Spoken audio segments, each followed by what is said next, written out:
Riyansh material private लिमिटेडमध्ये as a distributor म्हणून काम करते. आज माझ्यासोबत आहेत वायचोळ काकू. आज मी त्यांना एक 4 महिन्यांपूर्वी आपलं अमृत ज्यूस जे आहे, कंपनीचं मदर प्रोडक्ट आहे रियांश अमृत ज्यूस, हे यांना दिलं होतं. तर ते त्यांना दिलं होतं डायलिसिससाठी.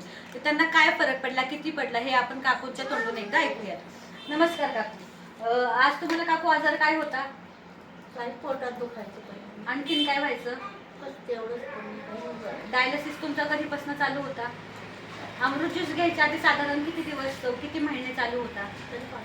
5-6 महिने चालू होता. अमृत ज्यूस घेतल्यावर तुम्हाला काय काय रिझल्ट जाणवला? काय काय वाटलं तुम्हाला? थोडंसं बरं वाटलं. मग आता डायलिसिस चालू आहे की बंद आहे? बंद. पूर्ण बंद आहे. पूर्ण बंद. आता काय त्रास होतो का तुम्हाला? काही त्रास होतो. तर बघा मित्रांनो, आज आपल्या अमृत ज्यूसने काकूंचं जे डायलिसिस चालू होतं, आठवड्यातनं 3 वेळा चालू होतं, ते पूर्णपणे बंद झालेलं आहे. का तर फक्त आपल्या अमृत ज्यूसमुळे. आज काकूंनी सेकंड कोर्स कंप्लीट होत आलेला आहे, तो सुद्धा घेतलाय. का तर त्यांचं डायलिसिस पूर्ण बंद झालेलं आहे. त्यांना खूप जास्त पोटात मळमळणे, खूप जास्त चक्कर येणे, अशक्त झालेल्या होत्या काकू. आज 3 महिन्यापूर्वीच्या काकू आणि आज कोर्स झाल्यानंतरच्या काकू, ह्या दोन्हींमध्ये हा जो फरक आहे तो स्वतः मी अनुभवतीये. त्याच्यामुळे आज तुम्हाला जास्तीत जास्त जितक्या लोकांपर्यंत हा व्हिडिओ शेअर करता येईल तेवढा शेअर करा.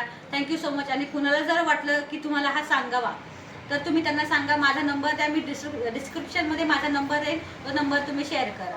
Thank you so much.